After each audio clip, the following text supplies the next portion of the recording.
నమస్తే, నేను మాధవరెడ్డి. మీరు చూస్తున్నారు జిందగీ మీడియా. మనం నాజర్కర్నూలు పార్లమెంట్ సెగ్మెంట్లో ఉన్నాము. ఎండలు ఎంత వేడి కొడుతున్నాయి, రాజకీయ ప్రచారం కూడా అంత వేడైతే కొడుతుంది. రాజకీయ ప్రచారం అయితే ముమ్మరం అందుకుంది. కాంగ్రెస్ స్టార్ క్యాంపెయినర్ దివ్యవాణి గారు ఇక్కడ వనపర్తి పార్లమెంట్ సెగ్మెంట్కి వచ్చారు. మల్లురవి గారికి ప్రచారం చేస్తున్నారు. ఆమెను అడిగి తెలుసుకుందాము పార్లమెంట్ సెగ్మెంట్లో ఎలా ఉండబోతోంది, మల్లురవి గారి గెలుపు ఎలా సాధ్యమవుతుందని. మేడం నమస్తే. నమస్తే మేడం, తెలంగాణ రాష్ట్రంలో చూసుకుంటే రాజకీయ వేడి స్టార్ట్ అయింది. ఇక్కడ ముగ్గురు గట్టి లీడర్లే ఉన్నటువంటి నేపథ్యం ఉంది. మల్లురవి గారు, అటు ప్రవీణ్ కుమార్ గారు, భరత్ గారు ఉన్నారు. ఈ నేపథ్యంలో మల్లురవి గారి గెలుపు ఎలా ఉండబోతుంది, గెలుస్తారా ఏంది అసలు? 100కి 200% అత్యధికమైన మెజార్టీతో మల్లురవి గారు ఎంపీగా మరలా గెలుస్తున్నారండి. వై? బికాస్ ఎందుకంటే భారతదేశము కాంగ్రెసు ఒక ముడిపడి ఉన్నాయి. సో మనకి భారతదేశానికి స్వతంత్రం రావడానికి కాంగ్రెస్ పార్టీ ఎంత కృషి చేసిందో, ఈరోజు కాంగ్రెస్ పార్టీ అంటేనే భారతదేశం యొక్క చరిత్ర. సో అలానే మల్లురవి గారిని మనం చూసుకుంటే 1978వ సంవత్సరం నుంచి కాంగ్రెస్లో వారి కుటుంబము, ఆ రోజు మరి ఇందిరమ్మ గారి దగ్గర నుంచి రాజీవ్ గాంధీ గారి వరకు మన భారతదేశం కోసం ప్రాణాలు ఎలా అయితే అర్పించారో, ఆ పార్టీలు ఈ పార్టీలని మారకుండా మరి మల్లురవి గారు పార్టీకి వారి కుటుంబం మొత్తాన్ని, వారి అన్నలు తమ్ముళ్ళు అందరూ అంకిత భావంతో పనిచేస్తున్నారు. అలానే మన చిచ్చర పిడుగు, మన బాహుబలి రేవంత్ గారు ముఖ్యమంత్రి అయిన దగ్గర నుంచి కూడాను పథకాలకి పేదల కొరకు అహర్నిశలు కష్టపడుతూ ఆయన ఎలా పార్టీని 100 రోజుల్లోనే పథకాలని ముందుకు తీసుకువెళ్ళింది. ప్రజలందరూ కూడా ఆసక్తితో ఉన్నారు.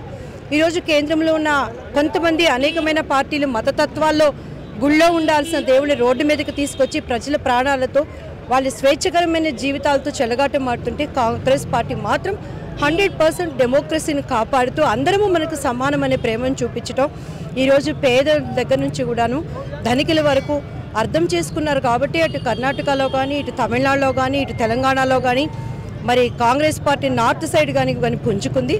కాబట్టి మల్లురవి గారు తప్పకుండా అత్యధిక మెజార్టీతో వస్తారు. మరి ఇటు తనకున్నటువంటి కాన్స్టిట్యున్సీలో ప్రజలందరికీ కష్టాలు తీర్చడానికి పిలిస్తే పలికే నాయకుడిగా ఆయన ఉన్నాడనేది వాస్తవం. ఒక మాట చెప్పండి, దేశంలో మోడీ హవా నడుస్తుంది, 400 సీట్ల వైపు మోదీ 3.0 వస్తుంది అన్నటువంటి నేపథ్యం ఉంది. మరి ఇట్లాంటి పరిస్థితుల్లో కాంగ్రెస్ పరిస్థితి ఎలా ఉండబోతుంది? అలాంటి ఊహాగానాలతోనే వాళ్ళు ముందుకు వెళ్తున్నారండి. కానీ ఈసారి వాళ్ళ ఎత్తుగడలు, వాళ్ళకు ఉండేటువంటి మేకవన్నె పులిని బోలినటువంటి వాళ్ళకున్నటువంటి ఆ కుయుక్తమైనటువంటి ఆలోచనలు ప్రజలు పసిగట్టారు. కాబట్టి ఈరోజు కాంగ్రెస్ని గెలిపించుకోవాలి, రాహుల్ గాంధీ ప్రధానమంత్రిగా చేయాలి. ఎందుకంటే రాహుల్ గాంధీ గారు కూడా రోజుకొక కోటు, రోజుకొక సూట్ వేసుకొని బంగారు స్పూన్తో పుట్టినటువంటి వ్యక్తి. ఈరోజు తన యవ్వనస్తుడుగా ఉన్నటువంటి వ్యక్తి ఈరోజు కాశ్మీర్ నుంచి కన్యాకుమారి వరకు పాదయాత్ర చేసి ఒక మనిషికి అనారోగ్యంతో ఉంటే స్కానింగ్ తీస్తే స్కాన్ రిపోర్ట్స్ ఎలా ఉంటాయో ఈరోజు ప్రస్తుతం మన ఇండియా పరిస్థితిని ఆయన స్కాన్ చేసుకొని ఉన్నారు. కాబట్టి అటువంటి మంచి నాయకుడు, యువకుడు మన దేశానికి వచ్చినప్పుడు ఒక సురక్షితమైన పరిపాలన ఉంటుంది. భయభ్రాంతులకి ఈరోజు ఎవరైతే మాకు అత్యధికంగా వస్తాయి అనుకుంటున్నారో వాళ్ళకి మేము ప్రశ్నిస్తున్నాం, మణిపూర్ వెళ్ళగలరా వీళ్ళు? మణిపూర్లో అన్యాయం జరిగిన స్త్రీలు, ఇక్కడ కులాలు మతాలు తీసేద్దాం, రెండే కులం, ఆడకులం మగ కులం. అదే మణిపూర్లో శ్రీరాముని పూజించేటువంటి ఆడవాళ్ళు ఉండేస్తే నేనైతే మొట్టమొదటిగా పరిగెత్తి వాళ్ళ మానాలను, వాళ్ళ ప్రాణాలను కాపాడతానండి. ఈరోజు హోమ్ మినిస్టర్లు కానీ, అక్కడ ఉన్నటువంటి ప్రధానమంత్రులు కానీ వెళ్ళలేకపోవటం బాధాకరం. అలానే ఇక్కడ ఉన్న అల్లర్లు, ఇంతవరకు హైదరాబాద్ ఎంతో ప్రశాంతంగా ఉంది. ఈరోజు ఈ మతాలని, విద్వేషాలను రెచ్చగొడుతున్నారు. కాబట్టి 100% అక్కడ గవర్నమెంట్ రాదు. ప్రజలందరూ కూడా రాహుల్ గాంధీ గారికి పట్టం కట్టబోతున్నారు.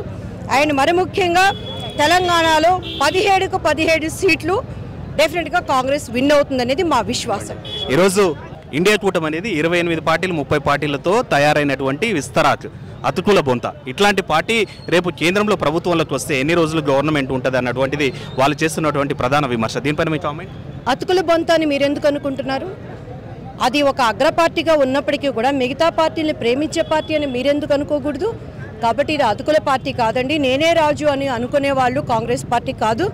ఇక్కడ అందరం ఒక ఐక్యతతో, ఒక సహోదరుల భావంతో, మన పెద్దలు ఒక మాట చెప్పారు, బలవంతమైన సర్పము చలిచీమల చేత చావది సుమతి అనేది ఒకటి నానుడు ఉంది. కాబట్టి ఈరోజు బలవంతంగా విషసర్పంగా మారినటువంటి పార్టీలని చిన్న చీమలు అనుకుంటున్న వారు ఐక్యతతో చంపడానికి ఉన్నారు. కానీ ఇదేమీ అవమానపడాల్సింది కాదండి.